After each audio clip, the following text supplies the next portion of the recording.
বিয়ের পর মেয়েরা মোটা হয়ে যায়। আসলে এর কারণটা কি? বিয়ের পর নারী পুরুষ উভয়েরই ওজন বাড়ে। তবে পুরুষের তুলনায় নারীর ওজন বাড়ার সম্ভাবনা 2.5 গুণেরও বেশি। বিয়ের পরে ওজন বৃদ্ধির বিষয়টিকে ইংরেজিতে লাভ ওয়েট বলা হয়। অনেকের ধারণা বিয়ের পর নিয়মিত শারীরিক মিলনই ওজন বৃদ্ধির কারণ, কিন্তু তা সম্পূর্ণ ভুল ধারণা। মানুষ ভালোবাসা পেলে, নিরাপদ বোধ করে ও সুখী হয়, তখন তার খাবারের প্রতি আকর্ষণ বেড়ে যায়। বিশেষ করে মিষ্টি ও পনির জাতীয় খাবারের প্রতি চাহিদা বাড়ে। বিয়ের পর মেয়েদের খাদ্যাভ্যাসে বড় বদল আসে।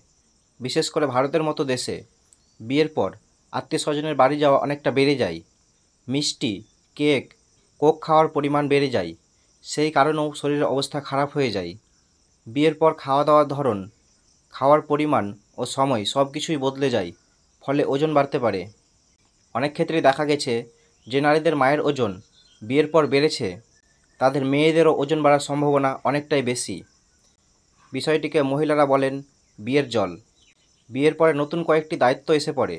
সংসারের পাশাপাশি কর্মক্ষেত্রটিও সমান দক্ষতায় সামাল দিতে হয়। ফলে মানসিক চাপ বাড়ে, ঘুম কমে যায়, ফলে মোটা হয় মেয়েরা।